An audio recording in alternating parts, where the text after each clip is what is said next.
जब मैं wait market में शॉपिंग कर रहा हूँ, मेरे सामने सैलरी के ऊपर अचानक एक लाइन ऑफ टेक्स्ट दिखाई देती है, जेड स्पिरिट रूट। मैं जोर से अपनी आंखें मलता हूँ। क्या मैं इतना ज्यादा पढ़ाई कर चुका हूँ कि अब हेलुसिनेशन होने लगे हैं? मैं सिर हिलाता हूँ और पास पड़े टोमेटोज की तरफ देखता हूँ। फिर से वर्ड्स उभर आते हैं, रेयर फ्रूट ब्लाज, नो वे। मेरा हाथ झटके से हिलता है। मैं लगभग टोमेटो जमीन पर गिरा देता हूँ। मैं चारों तरफ ध्यान से देखता हूँ। ये क्या हो रहा है? सब कुछ बिल्कुल नॉर्मल लग रहा है। ये कितने के हैं? मैं वेंडर से पूछता हूँ। Four yuan a pound? No way. Four yuan a pound और इसे रेयर फ्रूट कहते हो? किसे बेवकूफ बना रहे हो? बिना कुछ कहे मैं अपने गाल पर 2 थप्पड़ मारता हूँ। मैंने खुद को पढ़ पढ़ कर पागल बना लिया है। हाँ, यही सही है। वेंडर मुझे घूरता है, पूरी तरह कंफ्यूज्ड होकर जल्दी से कहता है, किड, अगर तुम्हें महंगा लग रहा है तो ऐसा करने की जरूरत नहीं है। मैं डिस्काउंट दे दूंगा। सैलरी और टोमेटोज खरीदने के बाद मैं अगली दुकान से एग्स का एक कार्टन उठाता हूँ। इस बार कोई टैक्स नहीं आता। मैं लंबी सांस छोड़ता हूँ तो सच में ये हेलुसिनेशन ही था। मुझे बस वुडियर मशरूम्स चाहिए और आज रात का डिनर सेट हो जाएगा।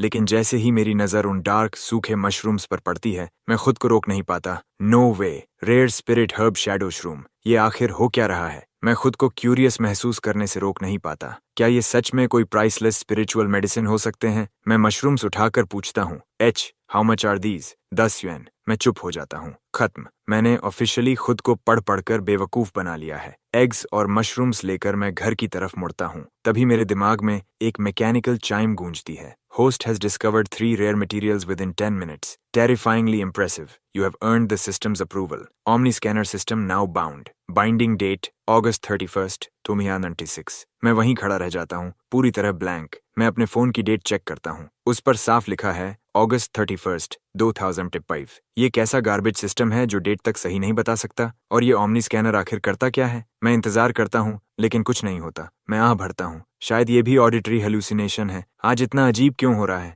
मैं रेजिडेंशियल कॉम्प्लेक्स की तरफ बढ़ता हूँ। वो स्ट्रे ऑरेंज टैबी जिसे मैं रोज खाना देता हूँ, धूप में पड़ा है। मैं आदत से उसे पेट करने के लिए हाथ बढ़ाता हूँ। तभी उसके सिर के ऊपर टेक्स्ट चमकता है, शैडो कैट रेथ। तुरंत एक जोरदार अलार्म बजता है, warning warning, A terrifyingly powerful Lord class creature has been detected nearby. Please evacuate immediately. मैं उस टैबी को देखता हूँ जो आराम से मियाऊ कर रहा है। मैं सोचता हूँ, What the heck? इसे टेरिफाइंग कहते हो? फिर भी मैं उसके सिर पर हल्की थपकी देता हूँ। आज बहुत अजीब चीजें हो रही हैं। अभी कडल स्किप करता हूँ। जाओ, शू। टैबी जैसे समझ जाता है, वो मुड़कर चला जाता है। सिस्टम फिर चाइम करता है। Host remained calm in the face of a Lord class creature. Outstanding performance. Unlocking the highlight commentary feature. मैं गहरी सांस लेता हूँ। क्या ये सिस्टम पूरी तरह पागल हो गया है? घर पहुंचकर मैं कहता हूँ, ओपन हाईलाइट कमेंट्री। टिंग, activating commentary on current highlight material. August 31st, 2026 की दोपहर में आसमान एक अजीब डार्क मिस्ट से ढका हुआ है। ऑरेंज टैबी उस मिस्ट में भटक जाता है और रास्ता खो देता है। समय के साथ उस मिस्ट की शक्ति उसके शरीर को करोड करने लगती है। आखिरकार वो शैडो कैट रेत बन जाता है, बेहद टेरिफाइंग। इसी समय होस्ट उससे मिलता है। होस्ट दबाव में भी शांत रहता है, उसे शांत करता है और जाने देता है। बिल्कुल इंसेन। प्लेबैक खत्म होने के बाद मैं हंस पड़ता हूँ डिसबिलीफ में, लेकिन मैं जेन्युइनली क्यूरियस भी हूँ। मैं अपने खरीदे हुए सामान निकालता हूँ और कहता हूँ, सिस्टम बताओ ये सब क्या है? Omni scanner opened. 3 material entries and 1 creature entry discovered. मैं पहले मटेरियल एंट्रीज खोलता हूँ। जेड स्पिरिट रूट, जो कल्टीवेशन एफिशिएंसी बढ़ाता है। ब्लेजबेरी, जो फिजिकल कॉन्स्टिट्यूशन बढ़ाता है। शैडो श्रूम, जो स्पिरिट पावर मजबूत करता है और इनर डीमंस से बचाता है। पढ़ने के बाद हर एंट्री के नीचे एक्सट्रैक्ट रिवॉर्ड ऑप्शन आता है। मैं कैजुअली टैप करता हूँ। Jade spirit root extracted, constitution +2, blazeberry extracted, strength +2, shadow shroom extracted, spirit +2। एक गर्म ऊर्जा मेरे पूरे शरीर में दौड़ जाती है। मैं अचानक खुद को एनर्जी से भरा महसूस करता हूँ। चेक करने के लिए मैं डंबल्स उठाता हूँ जो लंबे समय से पड़े थे। पहले मैं मुश्किल से 20 रेप्स करता था, इस बार बिना रुके 100 कर देता हूँ। मैं शॉक में हूँ। नो वे, ये सच में रियल है। क्या इसका मतलब 1 साल बाद सच में कोई बड़ा अपहीवल आने वाला है और मेरे पास चीट कोड एडवांटेज है? मैं सबसे 1 साल आगे हूँ। मैं क्रीचर एंट्री खोलता हूँ। Shadow cat wraith, lord class creature wielding the power of shadow, a born assassin. इसकी श्रीक सोल को पियर्स कर सकती है। इसमें बेहद पावरफुल स्पिरिट बेस्ड अटैक है। मैं इंतजार नहीं कर पाता और एक्सट्रैक्ट दबाता हूँ। Ability acquired, soul श्रीक effect. एक पियर्सिंग क्राई छोड़ो जो सोल बेस्ड अटैक करता है और टारगेट को कुछ समय के लिए स्टन कर देता है। जितनी ज्यादा स्पिरिट पावर उतना ज्यादा डैमेज और उतनी लंबी स्टन ड्यूरेशन। मैं सच में एक्साइटेड हूँ। ऐसा पावर कौन नहीं चाहेगा, लेकिन फिर मैं कंफ्यूज हो जाता हूँ। जब मैंने एग्स उठाए तब सिस्टम ने कुछ भी फ्लैग क्यों नहीं किया। मैं राइस, स्कैलियंस, जिंजर और गार्लिक निकालता हूँ जो मैंने खरीदे थे। अभी भी कोई नोटिफिकेशन नहीं। सिस्टम, मुझे एक्सप्लेनेशन दो। सिस्टम पूरी तरह साइलेंट हो जाता है। मैं आह भरता हूँ। जो भी हो, मुझे बहुत भूख लगी है, पहले खाना खाता हूँ। तभी मेरा फोन बजता है। ये ईलॉन का कॉल है, कैंपस ब्यूटी और मेरी गर्लफ्रेंड। वो ड्रीम गर्ल है जिसके पीछे स्कूल के हर लड़के पड़े हैं। रिच फैमिली, टॉप ग्रेड्स, और मैं वो लड़का हूँ जिससे सब जलते हैं क्योंकि मैं उसे डेट कर रहा हूँ। एक ब्रोक, अनरिमार्केबल नोबडी। लेकिन ईलॉन ने पूरे समर में एक बार भी कांटेक्ट नहीं किया। अब उसका कॉल करना सिर्फ एक चीज का मतलब हो सकता है। मैं उसका मैसेज खोलता हूँ। पूरा वॉल ऑफ टेक्स्ट है। पूरी बात 2 शब्दों में खत्म होती है, वेयर डन। मैं सिर हिलाकर मुस्कुराता हूँ, उसे रुकने के लिए रिक्वेस्ट करता हूँ। कोई चांस नहीं। मैं रिप्लाई में सिर्फ एक शब्द टाइप करता हूँ, श्योर। शहर के दूसरी तरफ ईलॉन के फैमिली विला में ईलन उस एक शब्द वाले रिप्लाई को घूरती है। उसकी भौहें सिकुड़ जाती हैं। रॉक्सिस, क्या तुम हार्ड टू गेट बन रहे हो? लेकिन पेपर पर अच्छा मैच होना लव से ज्यादा मैटर करता है। मैंने ऑलरेडी चिंग यूनिवर्सिटी में डायरेक्ट एडमिशन सिक्योर कर लिया है। हम कभी एक ही दुनिया के नहीं थे। इस बीच मैं आगे बढ़ चुका हूँ। मैं किचन में जाता हूँ और खुशी खुशी कुकिंग शुरू करता हूँ। डिनर के बाद मैं अपना लैपटॉप खोलता हूँ और एक न्यूज स्टोरी सर्च करता हूँ जो मैंने पहले नोटिस की थी, जैंग जो metro disappearance case, August 15th। ये एक टेस्ट रन लाइन थी। सर्वेलेंस फुटेज में दिखा कि last train second last station से पूरी तरह एम्प्टी निकल रही थी। फिर कैमरास डेड हो गए। लेकिन जब ट्रेन टर्मिनल में पहुंची, कई अनकॉन्शियस पैसेंजर्स अचानक से प्रकट हो गए। जब वो जागे, किसी को भी याद नहीं था कि वो ट्रेन में कैसे चढ़े। पुलिस ने इन्वेस्टिगेट किया और कुछ नहीं मिला। क्योंकि कोई कैजुअलिटीज या प्रॉपर्टी लॉस नहीं हुआ था, ये इंसिडेंट कभी बड़ी खबर नहीं बना। लेकिन अब सोचता हूँ तो शायद ये साइलेंस जानबूझकर था। किसी ने इसे दबा दिया। मैं और हेडलाइंस खंगालता हूँ। कोस्ट के पास एक मैसिव शैडो की फोटो, डिजर्ट के ऊपर एक ग्लोइंग रिंग, एक डेड ट्री में ह्यूमन फेस दिखाई देना। हर रिपोर्ट मेरे सिर में सनसनी पैदा करती है। ये सब रूमर्स हो सकते हैं, लेकिन दुनिया सच में बदल रही हो सकती है। ये सोच मुझे चेयर से उठाकर बाहर ले जाती है। थोड़ी ही देर में मैं मेट्रो स्टेशन कॉन्कोर्स पर पहुंच जाता हूँ। यहाँ पूरी तरह सन्नाटा है। एक भी इंसान नजर नहीं आता। मैं खुद से बड़बड़ाता हूँ, यहाँ कोई स्टाफ मेंबर भी क्यों नहीं है? मैं एक तरफ टटोलता हूँ, दूसरी तरफ झांकता हूँ, कुछ अजीब ढूंढने की कोशिश करता हूँ। वो पैसेंजर्स उस ट्रेन में कैसे पहुंचे? इसी बीच मेट्रो सर्वेलेंस रूम में एक महिला मॉनिटर्स पर मुझे बिना नजर हटाए देख रही है। Command centre. ये सर्वेलेंस रूम 3 है। प्लेटफॉर्म जोन में एक मेल सब्जेक्ट एबनॉर्मल बिहेवियर दिखा रहा है। रेडियो से जवाब आता है,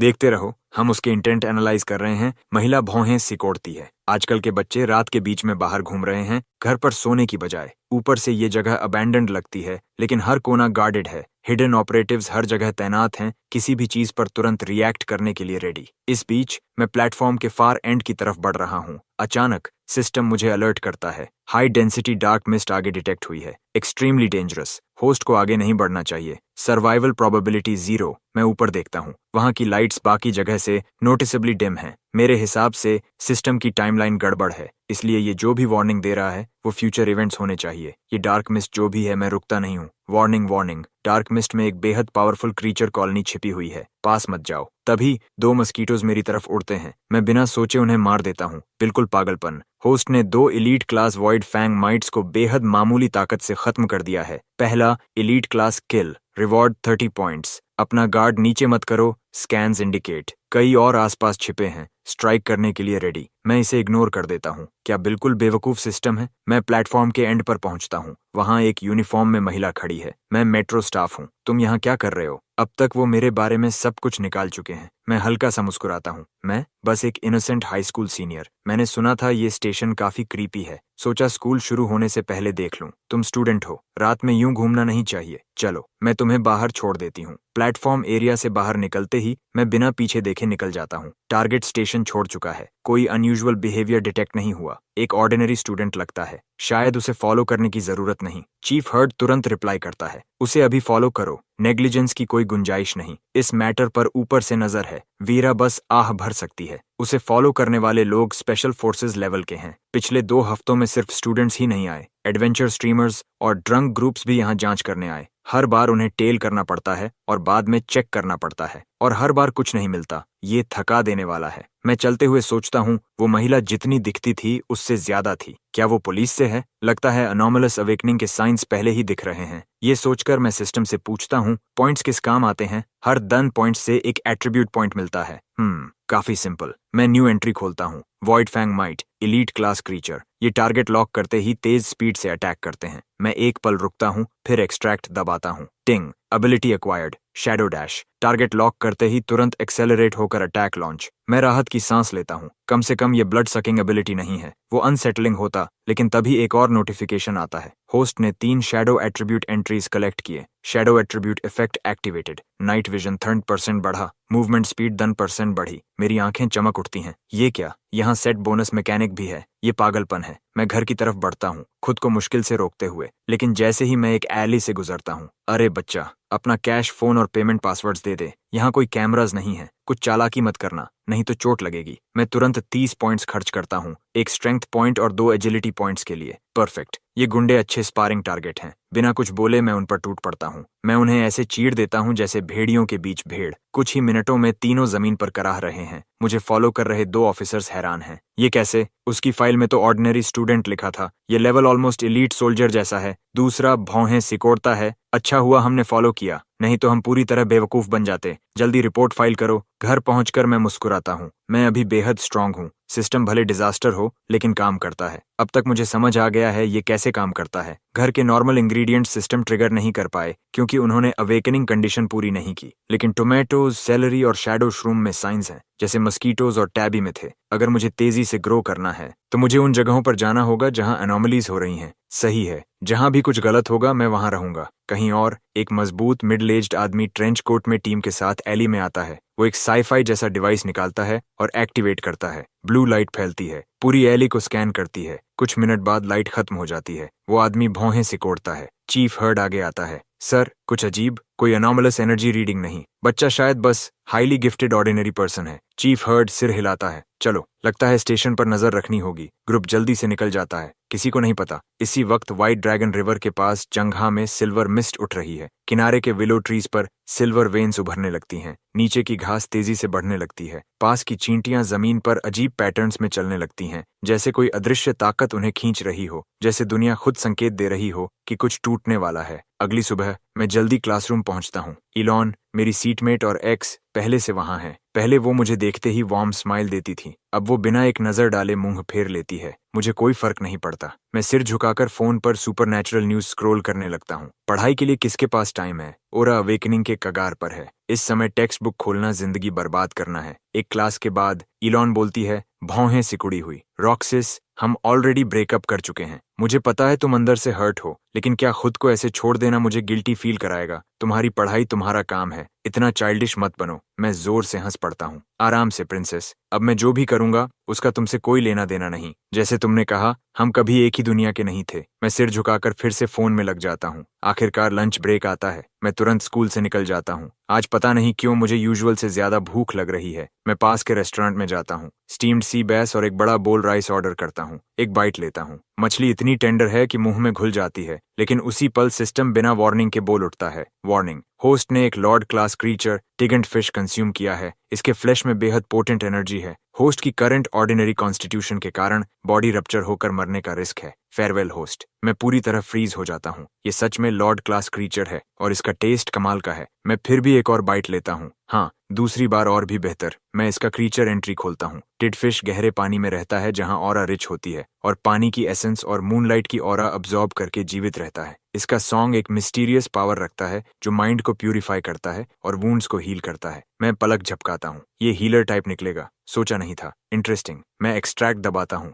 ability acquired, title chant, passive affinity with water, पानी में ज्यादा फ्रीली मूव कर सकता हूँ। एक्टिव, गाकर घायल लोगों को हील करना। हीलिंग इफेक्ट और रेंज स्पिरिट पावर के साथ स्केल होते हैं। मैं खुद को रोक नहीं पाता। सिस्टम वाकई ब्रिलियंट है। ये मुझे ऑल अराउंड फाइटर बना रहा है। खाना खत्म करने के बाद मैं सर्वर से पूछता हूँ मछली कहाँ से आई? व्हाइट ड्रैगन रिवर, वो कहते हैं। मैं तुरंत वहां निकल जाता हूँ, लेकिन काफी देर चलने के बाद भी सिस्टम कुछ नहीं बोलता। मैं सोचने लगता हूँ, क्या सर्वर ने झूठ कहा? मैं एक स्टोन स्टीले के पास जाता हूँ और उस पर लिखा हुआ पढ़ता हूँ। लेजेंड के मुताबिक इस नदी का नाम हमेशा व्हाइट ड्रैगन रिवर नहीं था। ये तब बदला जब हेली नाम की एक महिला आई। वो बहुत काइंड हार्टेड थी और जब भी नदी में बाढ़ आती वो सबसे पहले राहत का काम शुरू करती। खुद पॉरेज बनाकर लोगों को खिलाती। लोग उससे बहुत प्यार करते थे। लेकिन एक दिन भयंकर बारिश हुई। जैंग जो ने पहले कभी ऐसा फ्लड नहीं देखा था। पानी ने दोनों किनारों के घर बहा दिए। जब लोग डिस्पेयर में थे, एक फिगर बिना हेजिटेशन आगे आया। उसने हाथ जोड़कर आसमान से प्रार्थना की। उसने अपनी जान जैंगो की सेफ्टी के बदले में दे दी। कुछ समय बाद बिजली आसमान को चीरती है। एक विशाल ड्रैगन बादलों से निकलता है।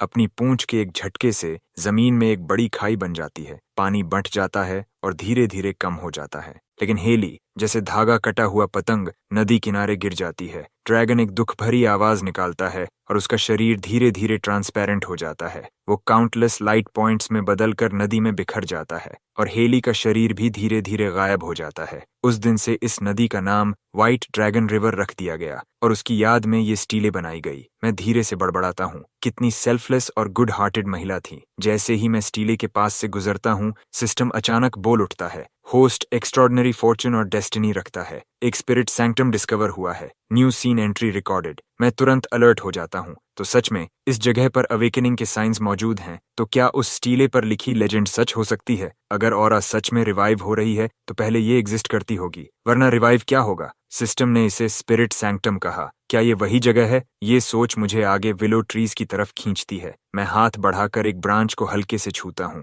Rare spirit wood discovered ripple willow. जैसा मैंने सोचा था, जब चीजें अवेकन होती हैं तो उनके आसपास का एनवायरनमेंट भी बदलता है। मैं नीचे झुककर घास को देखता हूँ। कुछ पैचेस बाकी से ज्यादा घने हैं। मैं उन्हें छूता हूँ। Rare spirit herb discovered verdant spirit grass. मैं चारों तरफ देखता हूँ और कुछ खास नजर नहीं आता। मैं मटेरियल एंट्रीज खोलता हूँ। रिपल विलो में वाटर की एसेंस होती है। इसके लीव्स और ब्रांचेस को रिफाइन करके स्पिरिट मेडिसिन बनाया जा सकता है। वर्डेंट स्पिरिट ग्रास रिपल विलो के साथ सिम्बियोसिस में बढ़ती है। इसके लीव्स पर जमा ड्यू को कंज्यूम करने से बॉडी नरिश होती है, हीलिंग तेज होती है और लाइफ स्पैन बढ़ती है। मैं हैरान होकर सिर हिलाता हूँ। दोनों ही इनक्रेडिबल हैं, लेकिन ग्रास ने अभी ड्यू प्रोड्यूस नहीं किया। ये अभी उस लेवल तक अवेकन नहीं हुआ। मैं कुछ दिनों बाद वापस आऊंगा। मैं दोनों एंट्रीज पर एक्सट्रैक्ट दबाता हूँ। Ripple willow extracted, spirit +3, verdant spirit grass extracted, constitution +2। मैं मुस्कुराता हूँ। रेयर टियर मटेरियल्स सच में अलग लेवल के होते हैं। स्टैंडर्ड रेयर मटेरियल से एक एक्स्ट्रा एट्रीब्यूट पॉइंट ज्यादा। तभी एक और नोटिफिकेशन आता है। होस्ट ने 3 वुड एट्रीब्यूट एंट्रीज कलेक्ट की। Would attribute effect activated. Wound recovery speed 20% बढ़ गई। मैं सीन एंट्रीज चेक करता हूँ। मेट्रो स्टेशन का डार्क मिस्ट डेड जोन और अभी मिला स्पिरिट सैंक्टम। मैं सोचता हूँ सीन एंट्रीज एक्सट्रैक्ट करने पर क्या मिलता है? सिर्फ एट्रीब्यूट पॉइंट्स नहीं होंगे। Darkness dead zone extracted, special item rewarded. Shifter की spirit sanctum extracted, special item rewarded. Spirit root seed. System के अनुसार शिफ्टर की किसी भी शेप में बदल सकती है, वेपन्स से लेकर टूल्स तक। जो मैं सोचूं वो बन सकती है। इसे एन्चांट भी किया जा सकता है। लेकिन प्रॉब्लम ये है कि मैं अभी कमजोर हूँ, इसलिए ये अभी सिर्फ एक बार ट्रांसफॉर्म हो सकती है। मैं इसे फिलहाल रख लेता हूँ। इसे कैसे यूज करना है ये सोच कर करना होगा। स्पिरिट रूट सीड को ग्रो होने के लिए ऑरा चाहिए। अभी मेरे पास इसे कल्टीवेट करने की जगह नहीं है। मैं टाइम देखता हूँ। दोपहर के 1 था। मैं आह भरता हूँ। स्टूडेंट होना बहुत लिमिटिंग है। मुझे स्कूल से निकलने का रास्ता ढूंढना होगा। क्लास में वापस आकर मैं फिर फोन स्क्रॉल करने लगता हूँ। इलॉन अब मुझे समझाने की कोशिश भी छोड़ चुकी है। जो इंसान खुद से हार मान चुका हो, वो कितना भी गुड लुकिंग हो, बेकार है। 2 क्लासेस बाद अचानक रूम अंधेरा हो जाता है। बाहर बिजली कड़कती है और जोरदार तूफान शुरू हो जाता है। स्कूल इंटरकॉम बजता है। Attention all students, severe weather alert. सभी स्टूडेंट्स अपने क्लासरूम में ही रहें। कुछ क्लासमेट्स शॉक्ड हैं, कुछ डरे हुए, कुछ खिड़की से बाहर देखते हैं। सिर्फ मैं बैठा हूँ, हाथ में शिफ्टर की पकड़े, जमे हुए। की लाल चमकने लगती है और जलने जितनी गर्म हो जाती है। मेरे सीने में एक अजीब डर उठता है। कुछ बहुत गलत है। होम रूम टीचर अंदर आते हैं। सब शांत रहो, हमें बताया गया है कि ये वेदर ज्यादा देर नहीं चलेगा। इंस्ट्रक्शंस फॉलो करो। लेकिन मेरे हाथ की और गर्म होती जा रही है। मैं बैठ नहीं पाता। मैं उठकर दरवाजे की तरफ दौड़ता हूँ। इलॉन भौहें सिकोड़ती है। ये क्या कर रहा है? मेरा ध्यान खींचने के लिए ये सब। तभी कोई चिल्लाता है, सब लोग देखो, कोई व्हाइट ड्रैगन रिवर से लाइव स्ट्रीम कर रहा है। हे भगवान, ये क्या है? पूरी क्लास फोन के आसपास इकट्ठा हो जाती है। फीड में रिवर जोर से घूम रही है, जैसे कोई अनसीन फोर्स उसे खींच रही हो, और पानी का एक विशाल स्तंभ आसमान में उठ रहा है। स्ट्रीमर लूना की आवाज कांपती है। गाइस, मुझे यहाँ से निकलना होगा। ये जगह डरावनी है। व्यूअर्स चैट में भर जाते हैं। मत जाओ लूना, ऐसा मौका बार बार नहीं मिलता। तुम्हें रिग्रेट होगा। गिफ्ट्स भेजो। देखते हैं कौन सा कल्टीवेटर यहाँ ट्रांसेंड कर रहा है। इन सब से बेखबर मैं ऑलरेडी स्कूल से निकल चुका हूँ। मैं ऊपर देखता हूँ। स्टॉर्म सबसे ज्यादा व्हाइट ड्रैगन रिवर के ऊपर है। मैं तेज दौड़ लगाता हूँ। बारिश में भीगते हुए, बिना ये महसूस किए कि बारिश कब शुरू हुई। एक रहस्यमय एनर्जी मेरे पूरे शरीर को घेरने लगती है। मेरी हार्ट बीट, सांस और कदम धीरे धीरे एक ही रिदम में आ जाते हैं। फिर एक जलती हुई धारा मेरे अंदर घूमने लगती है। मेरा दिल जोर से धड़कता है। क्या ऑरा ऐसा महसूस होता है? कमाल है। Host comprehension of the charts है। होस्ट ने खुद कल्टीवेशन का तरीका अवेकन कर लिया है और ऑफिशियली कल्टीवेटर के पाथ पर प्रवेश कर लिया है। करंट रेल्म, ची रिफाइनिंग रेल्म, 3 स्टार। मैं एक्साइटमेंट से भर जाता हूँ। मैं आखिरकार कल्टीवेटर की सीमा पार कर चुका हूँ। अभी मैं पहले से कई गुना ज्यादा स्ट्रांग महसूस कर रहा हूँ। 10 मिनट बाद मैं व्हाइट ड्रैगन रिवर पहुंचता हूँ। नदी से उठता हुआ विशाल पानी का स्तंभ सामने दिखाई देता है। यहाँ बारिश ज्यादा तेज है, हवा और भी उग्र है। मुझे महसूस होता है कि नीचे कुछ बहुत बड़ा हिल रहा है। वार्निंग,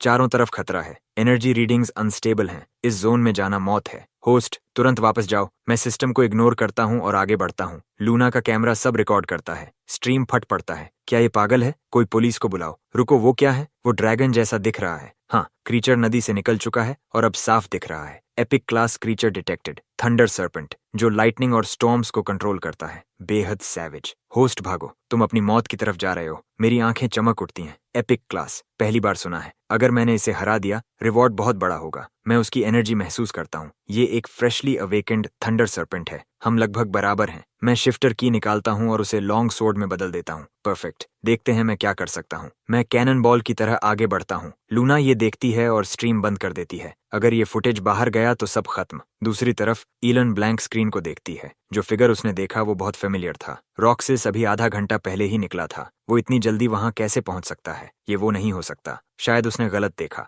इस बीच अथॉरिटीज ने व्हाइट ड्रैगन रिवर को सील कर दिया है। लूना को वहीं रोक लिया जाता है। चीफ हर्ड एक युवक के साथ आता है, लेओन, एक अवेकेंड जिसे खास तौर पर भेजा गया है। लियोन आंखें बंद करके महसूस करता है, फिर कहता है, कोई अनोमलस रीडिंग नहीं, ऑर्डिनरी पर्सन। चीफ हर्ड इशारा करता है और लूना को ले जाया जाता है। तभी एक जोरदार टक्कर होती है। मैं थंडर सर्पेंट से टकराता हूँ। शॉक वेव हमें पीछे फेंक देती है। थंडर सर्पेंट गुस्से से दहाड़ता है। मैं हंसता हूँ, ये मजेदार है। फिर आओ, मैं फिर से हमला करता हूँ। कोई टेक्निक नहीं, बस वार पर वार। बराबरी का ओपोनेंट मिलना रेयर है। इसे इस्तेमाल करके अपनी ताकत समझता हूँ। मेरी आंखें एक्साइटमेंट से जल रही हैं। दूर खड़ा लियोन कांप जाता है। ये एनर्जी डरावनी है। क्या ये सच में इंसान है? सच ये है कि देश ने 2 महीने पहले ही बदलाव महसूस कर लिया था। दुनिया बदल रही थी और एक नई एनर्जी प्रकट हुई थी। इसे ऑरा कहा गया और जो लोग इसे महसूस कर सकते थे उन्हें अवेकेंड कहा गया। प्राचीन टेक्स्ट्स के आधार पर रेल्म्स को qi refining, qi ocean, spirit spring, spirit domain, soul wandering,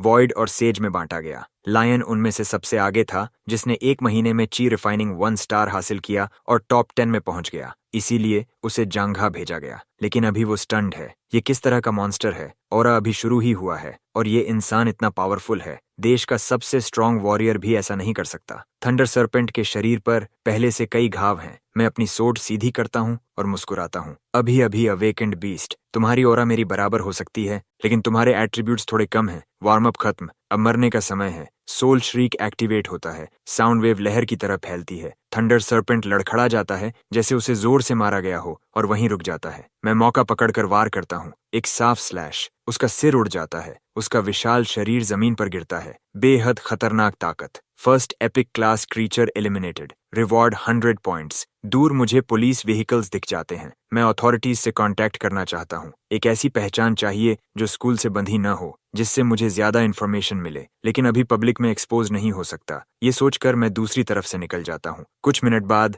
सब व्हाइट ड्रैगन ब्रिज पहुंचते हैं। लियोन गहरी सांस लेता है। लाइटनिंग एट्रीब्यूट ऑरा, और वो भी रेयर। ऑरा अभी रिवाइव ही हुआ है और इतना पावरफुल क्रीचर पहले ही मौजूद है। अगर ये और ग्रो करता, क्या हम इसे रोक पाते? उसका कॉन्फिडेंस डगमगाने लगता है। चीफ हर्ड गंभीर हो जाता है। दुनिया पहचान में नहीं रही। अगर ऐसा क्रीचर शहर में घुस जाता तो नरसंहार हो जाता। लियोन मजबूती से कहता है, चीफ हर्ड, चिंता मत करो। अगर लड़ाई आई तो हम आगे रहेंगे। हमारा नेशन और मजबूत होगा। इस बीच मैं घर लौट चुका हूँ। अचानक ईलन मैसेज भेजती है, रॉक्सिस, क्या तुम घर पर हो? गलत मत समझना। क्लास रैप होने के नाते क्लासमेट्स का ख्याल रखना मेरी ड्यूटी है। मैं पढ़कर मुस्कुराता हूँ। तुम्हें मतलब नहीं। मैं चैट बंद करके वीडियो स्क्रॉल करने लगता हूँ, तभी रुक जाता हूँ। थंडर सर्पेंट वाली फाइट की फुटेज ऑनलाइन वायरल हो रही है। मैं लाइव देख रहा था। ये वीडियो असली है? नहीं, आजकल सब फेक होता है। व्यूज के लिए कुछ भी। मैं सिर्फ ऑफिशियल बात मानता हूँ। मेरा चेहरा सख्त हो जाता है। ऐसा मत करो। पीआर टीम कहाँ है? इसे तुरंत हटाओ। कुछ मिनट बाद कोई इंटरवीन करता है। जंगा ब्यूरो से कांटेक्ट है। वो ब्रिज वाला सीन परफॉर्मेंस प्रॉप था। इसे एंगेजमेंट बेट मत बनाओ। मैं राहत की सांस लेता हूँ। अच्छा हुआ उन्होंने संभाल लिया। तभी मुझे पॉकेट में कुछ अजीब महसूस होता है। मैं शिफ्टर की निकालता हूँ। वो हल्की वायलेट रोशनी में चमक रही है। मेरी आंखें चमक उठती हैं। क्या ये थंडर सर्पेंट किल के बाद खुद इंचांट हो गई? मैं इसे लॉन्ग सोर्ड में बदलता हूँ। ब्लेड पर लाइटनिंग की धारियां दौड़ रही हैं। मैं स्विंग करता हूँ और चारों तरफ बिजली चमकती है। मैं संतुष्ट होकर सिर हिलाता हूँ। अब सिर्फ एक ट्रांसफॉर्मेशन बचा है। जैसे जैसे ज्यादा ट्रांसफॉर्मेशन अनलॉक होंगे, मैं नए वेपन्स को अलग अलग एट्रीब्यूट से इंचांट कर पाऊंगा। तब ये सच में ऑल पर्पस वेपन बन जाएगा। बेहद खतरनाक। मैं क्रीचर एंट्री खोलता हूँ। Thunder serpent, epic class creature, 9 heavens की थंडर से जन्मा। लाइटनिंग पर सुप्रीम कंट्रोल। हर बार इसका आना अर्थ शेकिंग थंडर और स्काई स्प्लिटिंग लाइटनिंग के साथ होता है। मैं आंखें घुमाता हूँ। बढ़िया डिस्क्रिप्शन। अफसोस ये इतना जी नहीं पाया। मैं एक्सट्रैक्ट दबाता हूँ। Ability acquired, thunder judgment. Nature की लाइटनिंग फोर्स को समन करके एनिमीज पर लगातार हमला।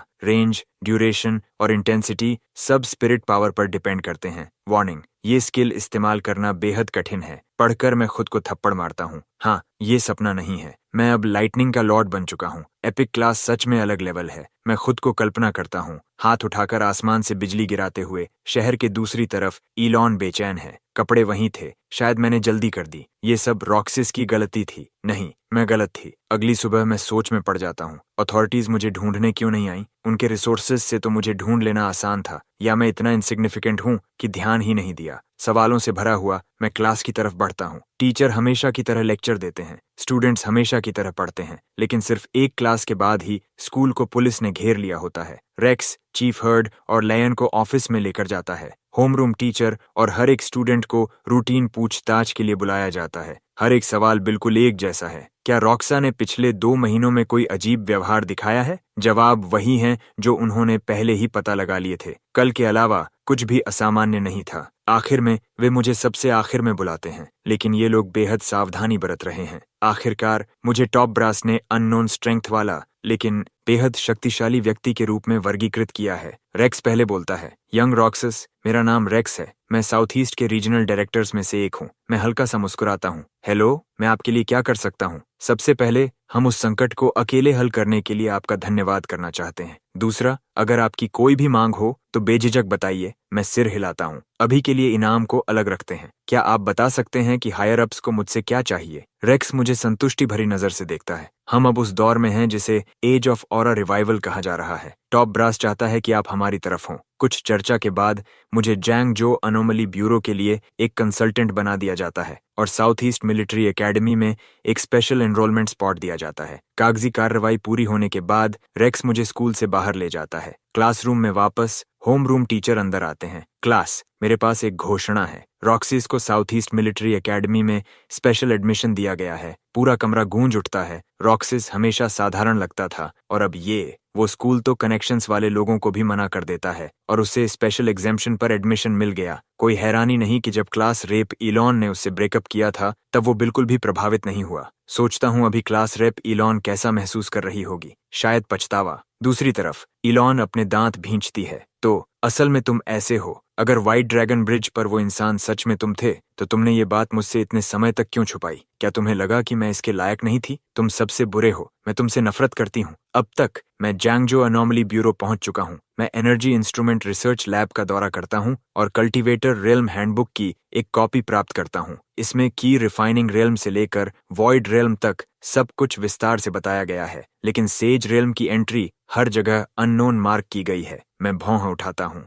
हर 3 स्टार एक छोटा अवरोध है, हर रेल में एक बड़ा। इतनी सटीकता से लिखा गया है, ये बनावटी नहीं लगता। अब जब मेरे पास सिस्टम है, क्या मैं ऑरा रिवाइवल के पूरी तरह फूटने से पहले सेज रेल्म तक पहुंच सकता हूं? सिर्फ इसके बारे में सोचकर ही अविश्वसनीय लगता है ना? तभी लेऑन मेरे पास आता है। आज बस आपको ब्यूरो से परिचित कराने के लिए है। आपके साथ काम करके खुशी होगी। थोड़ी बातचीत के बाद लियोन मुझे घर भेज देता है। जैसे ही मैं दरवाजे से अंदर जाता हूँ, एक मैसेज आता है। 1 मिलियन यूएन मेरे अकाउंट में जमा हो गए। ऊपर से भेजा गया इनाम। मेरी आंखें फैल जाती हैं। हाँ, इतने सालों बाद मैं आखिरकार गरीब होने का टैग हटा सकता हूँ। एक अच्छा खाना खाने के बाद मैं फिर से कल्टीवेटर रियल्म हैंडबुक निकालता हूँ। मैं फिलहाल ची रिफाइनिंग 3 स्टार पर हूँ। हैंडबुक के अनुसार 4 स्टार तक पहुंचना पहला असली अवरोध है। इसे ध्यान में रखते हुए मैं पालथी मारकर बैठता हूँ, आंखें बंद करता हूँ और कल्टीवेशन स्टेट में जाने की कोशिश करता हूँ। धीरे धीरे मेरे आसपास की हवा हिलती हुई महसूस होती है। आसपास की ऑरा मेरी पुकार का जवाब देती है और मेरे अंदर बहने लगती है। लेकिन 20 मिनट बाद मैं ब्लू स्टार पर मौजूद ऑरा डेंसिटी को देखकर भौहें सिकोड़ता हूँ।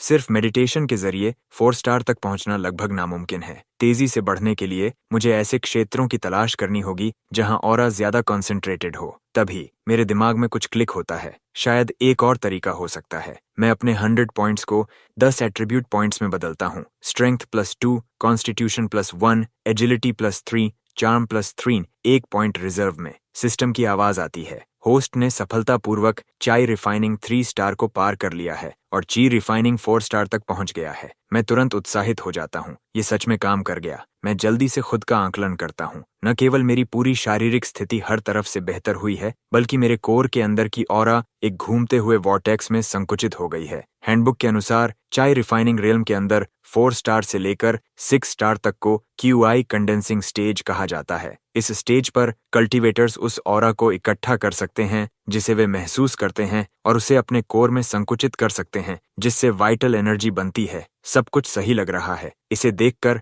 हैंडबुक असली लगता है। आखिरकार ब्यूरो के पास असली रिसोर्सेज हैं। मैं अपना स्टेटस पैनल खोलता हूँ। चाय रिफाइनिंग 4 स्टार, सभी एट्रीब्यूट्स 10 पर हैं। Abilities soul shriek, shadow dash, title chant, thunder judgment. Overall assessment, सभी क्षेत्र अभी भी कमजोर हैं। एक मुर्गी को भी काबू करने में असमर्थ। डेजिग्नेशन टोटल रुकी। मैं अपने होंठ दबाता हूँ। ये सिस्टम कितना बेकार है। टोटल रुकी। मैं अभी साफ तौर पर बेहद शक्तिशाली हूँ। दूसरी तरफ इयॉन और लूना एक दूसरे से मिलते हैं। कजन, मैंने सुना कि तुम्हें चिंग यूनिवर्सिटी में डायरेक्टेड मिशन पर दाखिला मिला है। बधाई हो। एम अलोन हल्का सा भौं सिकोड़ती है। कजन, कल आखिर हुआ क्या था? तुम्हारी स्ट्रीम कट होने के बाद तुम्हारा फोन अनरीचेबल था। मैं बहुत चिंतित थी। लूना तुरंत सावधानी से चारों ओर देखती है, फिर इलॉन्स कान के पास झुकती है। कल जो हुआ वो स्ट्रीम में जो तुमने देखा उससे कहीं ज्यादा जटिल है। ये दुनिया शायद उतनी सरल नहीं है जितनी दिखती है। इलॉन पलक झपकाती है। वैसे कजन, कल व्हाइट ड्रैगन ब्रिज पर जो व्यक्ति आया था उसका क्या हुआ?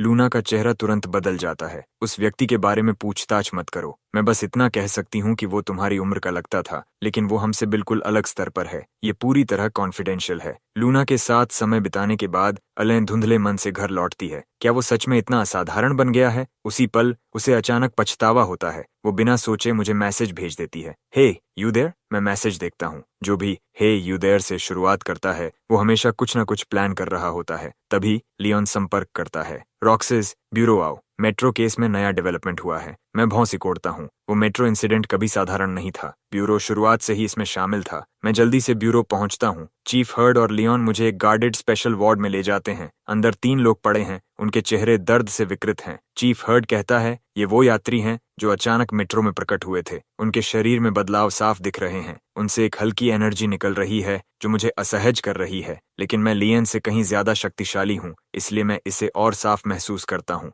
मेरी नजर में ये लोग काले धुंध के धागों में लिपटे हुए हैं। ये मुझे स्कैनर में देखे गए शैडो कैट रेत और वॉइड फैंग एंट्रीज की याद दिलाता है। अगर ये डार्क मिस्ट वातावरण और जीवों को प्रभावित कर सकती है तो लोगों को प्रभावित करना भी पूरी तरह तार्किक है। ये सोचते ही मैं बोल उठता हूँ, चीफ हर्ड, दरवाजा खोलिए, मुझे अंदर जाकर देखना है। चीफ हर्ड हिचकिचाता है। ये खतरनाक हो सकता है। कोई बात नहीं, कंसल्टेंट होने के नाते मुझे कुछ उपयोगी करना चाहिए। अगर मैं भी इसे संभाल नहीं पाया तो क्या आपको लगता है कोई और कर पाएगा? चीफ हर्ड रुकता है। उसकी बात में दम है। रॉक्सस ने पहले ही खुद को टॉप टियर कॉम्बैट स्ट्रेंथ में साबित किया है। अगर वो इसे हल नहीं कर सकता तो शायद कोई नहीं कर सकता। ये सोचकर वह सिर हिलाता है। कमरे के अंदर मैं उस व्यक्ति के पास जाता हूँ जिसके आसपास सबसे ज्यादा डार्क मिस्ट है। मैं झुकता हूँ, उसे छूने ही वाला होता हूँ। सिस्टम अचानक अलार्म बजाता है। Warning, corrupted detected. होस्ट, अभी भागो, बस एक बचने का मौका बाकी है। मैं भौं उठाता हूँ। बेहतर होगा कि डार्क मिस्ट के पास सावधानी से जाऊं। मैं अपने शरीर को ऑरा की एक परत से ढक लेता हूँ। ऑरा शील्ड लगने के साथ ही मेरी सेंसेस तेज हो जाती हैं। इन करप्टेड से निकलने वाली एनर्जी लगातार मजबूत हो रही है। अगर जल्द कुछ नहीं किया गया तो परिणाम विनाशकारी होगा। मैं उनमें से एक में ऑरा डालने की कोशिश करता हूँ, लेकिन मुझे तीव्र प्रतिरोध की दीवार से टकराना पड़ता है। एक जोरदार धमाके के साथ टकराती हुई एनर्जी बाहर फट पड़ती है। उसी क्षण लियोन पूरी तरह स्तब्ध रह जाता है। रॉक्सस थंडर सर्पेंट के साथ लड़ाई के दौरान इतना शक्तिशाली नहीं था। क्या ऐसा हो सकता है कि तब इस रफ्तार से सिस्टम के सारे तथाकथित प्रोडिजी रॉक्सस के सामने मजाक हैं? सिस्टम अचानक सक्रिय होता है, अत्यंत शक्तिशाली। होस्ट ने सोल ईटर मिस्ट के खिलाफ डटे रहते हुए भी टोटल रुकी की रेटिंग बनाए रखी है। एक डार्क मिस्ट एंट्री अनलॉक हो गई है। मैं तुरंत इसे देखता हूँ। Soul eater mist 9 dark mist में से एक, जो किसी व्यक्ति की 7 आत्माओं को छीन सकती है। जिन पर इसका असर होता है उन्हें करप्टेड कहा जाता है। थोड़े समय की बेहोशी के बाद सभी एट्रीब्यूट्स तेजी से बढ़ जाते हैं। वे जंगली और शक्तिशाली हो जाते हैं। बाद के चरणों में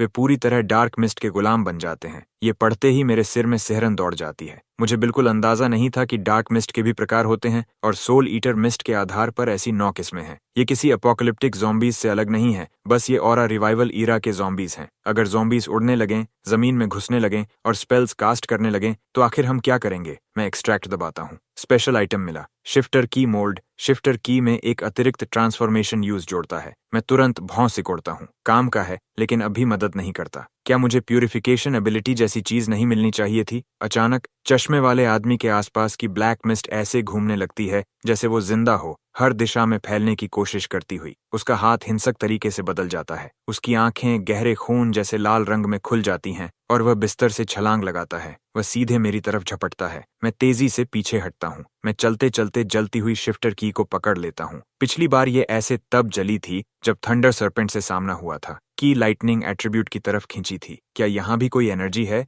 जिसकी तरफ ये खींच रही है? तभी चश्मे वाला आदमी फिर से झपटता है। मैं टाइडल चांट एक्टिवेट करता हूँ। मेरी बॉडी से लहरें निकलती हैं और चारों तरफ फैलती हैं। इससे एरिया हीलिंग और प्यूरिफिकेशन होना चाहिए था, लेकिन ब्लैक मिस्ट पर इसका कोई असर नहीं होता। कोई और विकल्प न होने पर मैं डॉज करता हूँ। फिर मैं अपना ध्यान केंद्रित करता हूँ और शिफ्टर की को डेथ साइथ में बदलने की इच्छा करता हूँ। चश्मे वाला आदमी साइथ के खतरे को महसूस करता लगता है। उसके आसपास की ब्लैक मिस्ट और घनी हो जाती है। वह दहाड़ता है और फिर से हमला करता है। साइथ हवा में एक खूबसूरत लेकिन घातक आर्क बनाती है। चश्मे वाला आदमी वहीं मर जाता है। साइथ उसके आसपास की सारी डार्क मिस्ट को सोख लेती है। तब तक बाकी दो भी पूरी तरह डार्क मिस्ट के कब्जे में आ चुके थे, लेकिन अब जब मुझे पता है कि क्या काम करता है, मैं उन्हें सेकंडों में खत्म कर देता हूँ। जमीन पर पड़े शवों को देखकर मेरे सीने में भारीपन महसूस होता है। ये साधारण नागरिक थे। वे मेरी वजह से मरे सिर्फ इसलिए क्योंकि डार्क मिस्ट ने उन्हें पकड़ लिया था। चीफ हर्ड मेरे पास आता है और मेरे कंधे पर हाथ रखता है। ज्यादा मत सोचो, तुमने लोगों की रक्षा के लिए उन्हें खत्म किया। तुमने आज अच्छा काम किया।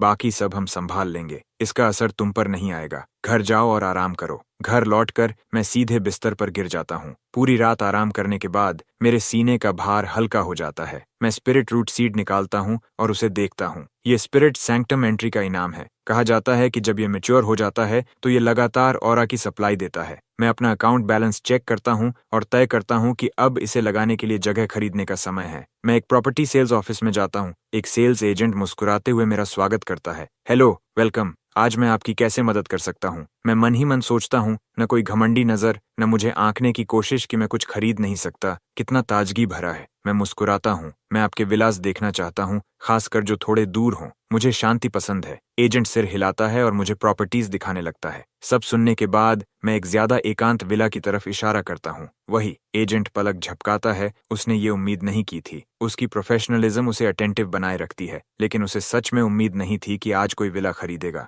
उसकी आवाज में हल्की एक्साइटमेंट है। सर, इस विला की कुल कीमत 3.9 मिलियन युएन है। हमारे पास कई परचेसिंग ऑप्शंस हैं। मैं अपना बैंक कार्ड निकालता हूँ और उसे बीच में ही रोक देता हूँ। ये रहा डाउन पेमेंट। चलिए साइन करते हैं। एजेंट अंदर ही अंदर चमक उठती है। ये सच में खरीद रहा है। ये आज का सबसे आकर्षक आदमी है जो मैंने देखा है। उसी समय लूना भी उसी सेल्स ऑफिस में आती है। वह कमरे के पार एक जाना पहचाना चेहरा देखती है और रुक जाती है। ओ नो, ये वही है। मैं इसे हर जगह कैसे मिल जाती हूँ? क्या ये सब किस्मत है? ये किसी रोमांस नॉवल के सच होने जैसा है। जैसे ही मैं वहां से निकलता हूँ, लूना तुरंत सेल्स एजेंट को रोक लेती है। उस आखिरी क्लाइंट की जानकारी जो उसने छोड़ी, क्या आप मुझे बता सकती हैं? आई एम सॉरी, ये कॉन्फिडेंशियल क्लाइंट इन्फॉर्मेशन है। हाँ, बस इस हाल को देखिए। बस एक हिंट दे दीजिए। मैं अभी एक यूनिट खरीद लूंगी। Full payment. एजेंट सोचती है, क्या आज मेरा लकी डे है? इस सबसे पूरी तरह अनजान मैं घर की ओर निकल पड़ता हूँ। एलन एक और मैसेज भेजती है। रॉक्सिस, क्या हमारे बीच कोई मिसअंडरस्टैंडिंग हो गई है? क्या हम मिलकर बात कर सकते हैं? मैं अपने होंठ दबाता हूँ।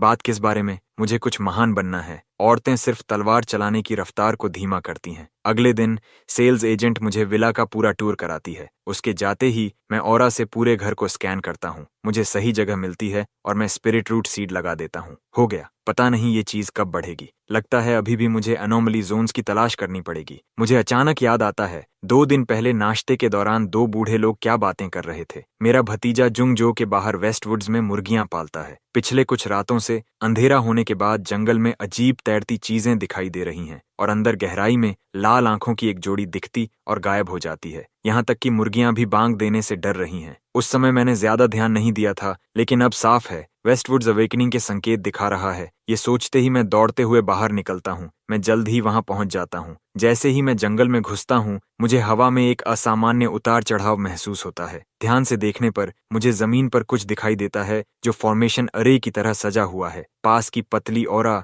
खुद ब खुद उसके केंद्र की ओर इकट्ठा हो रही है। ये क्या है? कुछ ऐसा जो ऑरा इकट्ठा कर सकता है और ये जानबूझकर रखा गया लगता है। मैं इसे छूने के लिए हाथ बढ़ाता हूँ। पीछे से एक तेज आवाज आती है। एक आदमी और एक औरत झाड़ियों से बाहर आते हैं। औरत भौं सिकोड़ती है, इसे मत छुओ, हम बस इसके साथ प्रयोग कर रहे हैं। तुम्हें यहाँ से जाना होगा। मैं बस देख रहा हूँ। ये तुम्हारी प्रॉपर्टी नहीं है। मुझे क्यों जाना चाहिए? आदमी गुस्सा हो जाता है। अगर तुम नहीं गए तो मेरी बदतमीजी के लिए मुझे दोष मत देना। मैं ठंडी मुस्कान देता हूँ। बात ये नहीं कि मैं नहीं जाऊंगा, मैं बस ये जानने के लिए उत्सुक हूँ कि तुम तीनों ने ऐसा स्टोन अरेंजमेंट कैसे बनाया जो ऑरा इकट्ठा करता है। मेरी बात सुनकर दोनों के चेहरे बदल जाते हैं। उनकी आंखें अविश्वास से चौड़ी हो जाती हैं। तभी उनके पीछे से एक आह की आवाज आती है। एक बूढ़ा आदमी डाविस्ट रोब में धीरे धीरे सामने आता है। मैंने पहले ही महसूस कर लिया था, ये तीनों ची रिफाइनिंग 1 स्टार रुकीज हैं। बूढ़े को देखते ही दोनों युवा सम्मान से पीछे हट जाते हैं, लेकिन बूढ़ा आदमी दोनों हाथ जोड़कर मुझे झुककर प्रणाम करता है। दोनों युवा हैरान रह जाते हैं। उनका मास्टर भी ची रिफाइनिंग रेल में है, फिर भी वो दोनों को एक हाथ से हरा सकता है। तो फिर वो किसी अजनबी को क्यों झुक रहा है? ओल्ड सेज सोचता है। मैं इस व्यक्ति को बिल्कुल समझ नहीं पा रहा। बेहतर है विनम्र रहूं। मैं भी झुककर जवाब देता हूं और बोलता हूं, अब क्या आप बता सकते हैं ये क्या है? वो जवाब देने ही वाला होता है, तभी औरत बीच में बोल पड़ती है, हम तुम्हें कुछ क्यों बताएं? ओल्ड सेज तुरंत मुड़ता है। मियाँ, अपने व्यवहार पर ध्यान दो। मियाँ पीछे हटती है और अपने बगल वाले आदमी से बड़बड़ाती है, अगर वो अवेकेंड है भी तो क्या इस तरह का व्यवहार जरूरी है? एक इंसान कितना मजबूत हो सकता है? हम 3 हैं। आदमी सिर हिलाता है। बिल्कुल, पता नहीं मास्टर क्या सोच रहे हैं। मैं उनकी बदतमीजी के लिए माफी चाहता हूँ। ओल्ड सेज कहता है, क्या मैं पूछ सकता हूँ आप किस रेल्म तक पहुंचे हैं? मैं भौं उठाता हूँ। मेरे हाथ में एक लंबी तलवार प्रकट होती है। बिजली उसकी धार पर चमकती है। मैं हल्के से वार करता हूँ। जमीन गहरे चीरे के साथ फट जाती है। उसकी ताकत से आसपास के सभी लोग सांस रोक लेते हैं। ओल्ड सेज हिल जाता है। इस व्यक्ति की शक्ति सच में भयावह है। मैं शांत स्वर में बोलता हूँ, अब क्या आप बताएंगे कि वो क्या है? ओल्ड सेज खुद को संभालता है। वो एक स्पिरिट गैदरिंग अरे है। ये पाइन समिट श्राइन से आया है, जो मेरे परिवार की डाविस्ट स्क्रिप्चर से पीढ़ियों से चला आ रहा है। उसने सालों तक उस स्क्रिप्चर का पालन किया, लेकिन कोई परिणाम नहीं मिला और आखिरकार छोड़ दिया। फिर 1 महीने पहले श्राइन के अंदर एक सूखे पेड़ में अवेकनिंग के संकेत दिखाई दिए। जब उसने उसे छुआ तो वह ब्रीदिंग मेथड का अभ्यास कर पाया और सफलतापूर्वक ऑरा को अपने शरीर में खींचकर कल्टीवेटर पाथ में कदम रखा। लेकिन उसके बाद वो पेड़ फिर से सूख गया और उसके 2 शिष्यों को ऐसा कोई मौका नहीं मिला। मैं बीच में बोलता हूँ, रुको, अगर ऐसा है तो तुम्हारे दोनों शिष्य चीआई रिफाइनिंग रेल में कैसे हैं? ओल्ड सेज हल्की असहज मुस्कान देता है। 2 हफ्ते पहले ब्यूरो के लोग स्पेशल इंस्ट्रूमेंट्स लेकर आए थे। श्राइन चमक उठा था। उसके तुरंत बाद उसे सील कर दिया गया। ब्यूरो ने उस स्क्रिप्चर की कॉपी के बदले 2 कीमती पिल्स दी थीं। उन्हीं 2 पिल्स की वजह से उसके साधारण प्रतिभा वाले शिष्य कल्टीवेशन के रास्ते में प्रवेश कर पाए। मैं सच में प्रभावित हूँ। ऊपरी स्तर के लोगों के पास सच में रिसोर्सेज हैं। एक ऐसी पिल जो किसी साधारण व्यक्ति को ऑरा महसूस करने दे। ये जितनी दुर्लभ हो सकती है उतनी ही है। स्क्रिप्चर की कॉपी के साथ मिलकर वे शिष्य अच्छी गति से बढ़ रहे हैं। मैं ओल्ड सेज को झुककर प्रणाम करता हूँ। मेरी तरफ से कोई बुरी मंशा नहीं है। क्या मैं अरे को थोड़ा करीब से देख सकता हूँ? ओल्ड सेज सिर हिलाता है। देखो, बस इसे ज्यादा डिस्टर्ब मत करना। मैं धीरे से एक पत्थर को छूता हूँ। रेयर मटेरियल मिला, स्पिरिट क्रिस्टल, फॉर्मेशन मिला, स्पिरिट गैदरिंग अरे। मैं अरे के केंद्र में जाता हूँ और उस पत्थर को छूता हूँ जो बाकी से अलग दिखता है। रेयर ग्रेड मटेरियल मिला, स्टारफॉल स्टोन। मेरी आंखें चमक उठती हैं। एक ही बार में 3 एंट्रीज और उनमें से एक रेयर ग्रेड है। मैं एंट्रीज चेक करता हूँ। स्पिरिट क्रिस्टल, कल्टीवेटर्स के लिए ऑरा को रिफाइन करने और अपनी कल्टीवेशन को आगे बढ़ाने का एक महत्वपूर्ण माध्यम। स्टारफॉल स्टोन, आकाश के पार से आया एक उल्का पिंड जिसमें सितारों की शक्ति होती है। ये न केवल कल्टीवेशन एफिशिएंसी को काफी बढ़ाता है, बल्कि हाई लेवल आर्टिफैक्ट्स और स्पिरिट ट्रेजर्स बनाने के लिए भी एक मुख्य सामग्री है। स्पिरिट गैदरिंग अरे एक बुनियादी कल्टीवेशन फॉर्मेशन जो प्रकृति से ऑरा को सोखकर एक घना ऑरा जोन बनाता है। ओल्ड सेज मुझे ध्यान से देख रहा है।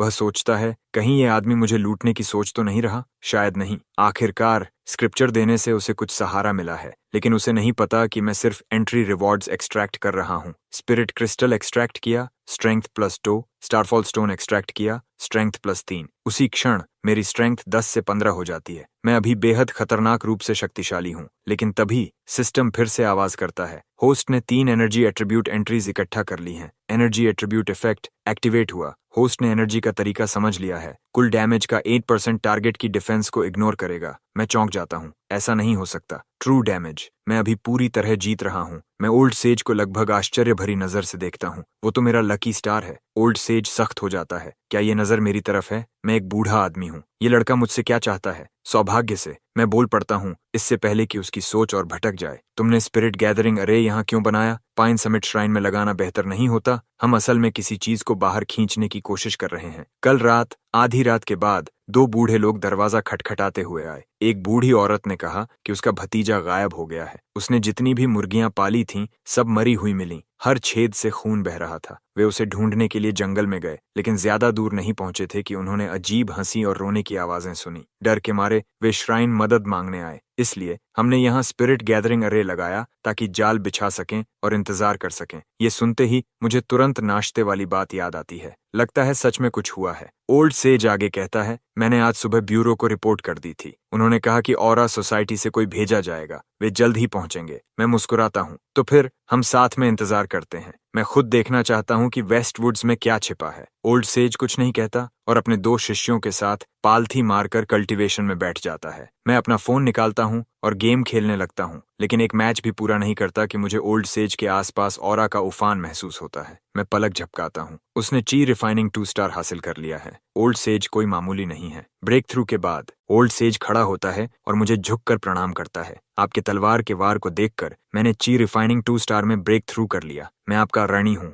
मैं हाथ हिलाकर मना करता हूँ। आप मुझे ज्यादा श्रेय दे रहे हैं। ये आपकी अपनी मेहनत का परिणाम है। इसका मुझसे कोई लेना देना नहीं है। तभी दूरी से 3 लोग आते हैं। आगे वाला खुद का परिचय देता है। मैं एक्स हूँ, इस मिशन का टीम लीडर, ऑरा सोसाइटी द्वारा भेजा गया। चलो अभी चलते हैं, इससे पहले कि चीजें और जटिल हो जाएं। एक्स के अनुसार सिर्फ ओल्ड डाविस्ट की कल्टीवेशन ही कुछ काम की थी। बाकी सभी टेक्निकली ची रिफाइनिंग 1 स्टार थे, लेकिन उसके पास कॉम्बैट एक्सपीरियंस था। असली लड़ाई में वह उन्हें आसानी से हरा देता। चूंकि सहयोग जरूरी था, उसने दिखावा न करने का फैसला किया। जहां तक मेरी बात है, एक्स मुझे ढंग से देखता तक नहीं। उसके दिमाग में एक 18 साल का हाई स्कूल स्टूडेंट, वो 100 को संभाल सकता है। समूह अंदर की ओर बढ़ता है। हर कदम के साथ रोशनी कम होती जाती है। एक्स भौं सिकोड़ता है। इस जगह में कुछ गड़बड़ है। सब सावधान रहो। मैं अपना फोन चेक करता हूँ। कोई सिग्नल नहीं। जैसा उम्मीद था। अचानक एक डरावनी चीखती हवा फट पड़ती है, घने कोहरे के साथ। सिस्टम मेरे कान में फट पड़ता है। Warning, high density dark mist आगे, extremely dangerous, forbidden zone designation. Host को आगे नहीं बढ़ना चाहिए। Survival probability 0। मैं रुक जाता हूँ। यही exact death warning metro station पर भी आया था और मैंने बस 2 मस्कीटोज मार दिए थे। जो मुझे नहीं पता वो ये है कि ये 9 डार्क मिस्ट्स में से किसका है। तभी एक तेज चीख कोहरे को चीर देती है। एक्स घबराकर आगे इशारा करता है। वो क्या है? कोहरे के अंदर गहराई से काले साए तेजी से पास आ रहे हैं। सब तुरंत कॉम्बैट स्टैंस में आ जाते हैं। पलक झपकते ही वो साए हमारे ऊपर होते हैं। एक्स चिल्लाता है, ये चीजें बैट्स जैसी लगती हैं। उसके खत्म करने से पहले ही उसके शरीर से मिट्टी जैसी पीली ऑरा भड़क उठती है। वो मुक्का मारता है और सामने वाला क्रीचर वहीं मर जाता है। मैं चुपचाप पीछे रहता हूँ। एक्स के पास कुछ ट्रिक्स हैं, मैं सोचता हूँ। उसी समय ओल्ड सेज भी हरकत करता है। उसकी पीचवुड सोर्ड एक्स के अटैक्स के साथ सिंक में ऊपर नीचे चमकती है। दोनों मिलकर कुछ ही पलों में बैट्स की वेव साफ कर देते हैं। एक्स हैरानी से ओल्ड सेज को देखता है। इस बूढ़े आदमी की पावर डरावनी है। वो शायद टोकी रिफाइनिंग 2 स्टार तक पहुंच चुका है। जब वो ध्यान भटकाते हैं, मैं एक बैट की लाश को छूता हूँ। Dark wing soul bat, elite class creature, soul devouring influence से पैदा हुआ करप्टेड क्रिएशन, तेज माउथ पार्ट्स जिनमें डेडली वेनम है, बहुत सोशल और इंटेंस लाइट के प्रति बेहद कमजोर। मैं भौं उठाता हूँ। जैसा उम्मीद था, सोल लीडर का इन्फ्लुएंस फिर मिस हो गया। इससे पहले कि मैं और सोचूं, एक्स डर से चिल्लाता है, आर यू किडिंग मी? कितने हैं ये? आगे का रात का आसमान बैट्स के झुंड से ढक गया है। घुटन हो रही है। ओल्ड सेज का चेहरा पीला पड़ जाता है। इवन एट 2 स्टार इतने हजारों के सामने खड़ा होना मौत है। ओल्ड सेज मेरी तरफ देखता है। हम पूरी तरह फंस चुके हैं। ये सुनकर एक्स भी हिल जाता है। एक 2 स्टार कल्टीवेटर ऐसा ओपनली पीछे हटे? क्या ये लड़का 3 स्टार तक पहुंच गया है? कैसे? ये अभी 18 का भी नहीं है। लेकिन मैं बस मुस्कुराता हूँ। इतनी बड़ी इविल क्रीचर्स की भीड़ और ये सब लाइट से डरते हैं। तुम्हारी कितनी खराब किस्मत है। मेरे मुंह से शब्द निकलते हैं और एक लाइटनिंग सोर्ड हवा में बन जाती है। मेरे शरीर की पूरी ऑरा बिना रोक फट पड़ती है, जैसे कोई थंडर गॉड उतर आया हो। इसकी ताकत से पूरा झुंड एक पल के लिए रुक जाता है। एक्स पूरी तरह हक्का बक्का है। ऑरा अभी जागना शुरू ही हुई है। इतना डरावना कोई कैसे हो सकता है? मैं किसी की हैरानी पर ध्यान नहीं देता। मैं खून की एक बूंद तलवार पर थूकता हूँ। तलवार उठाकर चिल्लाता हूँ। मैं अपने खून से लाइटनिंग बुलाता हूँ। हर शैडो को तोड़ दो। ये टेक्निक मैंने थंडर सरपेंट को मारकर पाई थी। Thunder judgment. जैसे ही स्किल एक्टिवेट होती है, तूफानी बादल तेजी से इकट्ठा होते हैं। एक जोरदार आवाज और countless lightning bolts silver serpents की तरह नाचते हुए रात को चीर देते हैं। कुछ ही सांसों में लाइटनिंग की दीवार आसमान के हर बैट को राख बना देती है। पीछे खड़े सबके चेहरे सफेद हो जाते हैं। मैं तलवार रखता हूँ और मुस्कुराता हूँ। सब साफ, लेकिन अभी मैं इसे फिर से यूज नहीं कर पाऊंगा। अगली बार शायद। सब बिना कुछ बोले मेरे पीछे चलते हैं, जैसे ओबीडियंट चिल्ड्रन। ओल्ड सेज धीरे से कहता है, मेरी करंट स्ट्रेंथ के साथ मैं उस बूढ़ी औरत की मदद नहीं कर सकता अपने नेफ्यू को ढूंढने में। मैं वापस जाना चाहता हूँ, अपनी कल्टीवेशन बढ़ाना चाहता हूँ और फिर सही प्लान के साथ आना चाहता हूँ। इस जगह में डार्क एनर्जी है और एक अजीब फीलिंग है जिसे मैं समझ नहीं पा रहा। यहाँ से जाना सही है। ग्रुप जंगल से बाहर निकलता है। मैं अपनी बाइक पर बैठने ही वाला हूँ, तभी सैरा मुझे बुलाती है। मैं रुकता हूँ। उसका चेहरा इतना लाल क्यों है? क्या उसे फीवर है? सैरा के गाल जल रहे हैं। रॉक्सिस, बहुत देर हो गई है और मैं जैंगजो में किसी को नहीं जानती। क्या मैं तुम्हारे घर रुक सकती हूँ? उसके शब्द निकल जाते हैं, लेकिन अंदर वो खुद से लड़ रही है। सैरा, तुम क्या बोल रही हो? तुम्हें समझ नहीं आता, इतना एक्स्ट्रॉर्डिनरी इंसान दोबारा नहीं मिलेगा। ये मौका छोड़ दिया तो जिंदगी भर पछताओगी। उसके दिमाग में 2 आवाजें लड़ती हैं, लेकिन मैं तुरंत सिर हिला देता हूँ। सैरा जम जाती है। ये इतना जल्दी, इतना ह्यूमिलिएटिंग था। फिर भी वो कहती है, मैं फ्री में नहीं रुकूंगी। 10,000 युएन कैसे रहेगा? बोलते ही उसे पछतावा होता है। वो खत्म हो गई। इतना पावरफुल इंसान पैसे क्यों चाहेगा? वो क्या सोच रही थी? लेकिन ये सुनकर मैं खुश हो जाता हूँ। मुझे 1 मिलियन युएन मिला था, लेकिन सब विला के डाउन पेमेंट में चला गया। मैं अब भी उतना ही ब्रोक हूँ। अभी 10,000 युएन। Perfect timing. मैं खुद को संभालता हूँ और कहता हूँ, देखो, मुझे पैसे की जरूरत नहीं, लेकिन इतनी रात में तुम्हें अकेले मुसीबत में नहीं देख सकता। बैठ जाओ। वो पलक झपकाती है। सच में? बहुत धन्यवाद। मैं सैरा को लेकर तुरंत निकल जाता हूँ, एक्स और उसके पार्टनर को हवा में खड़े पूरी तरह कंफ्यूज्ड छोड़ते हुए।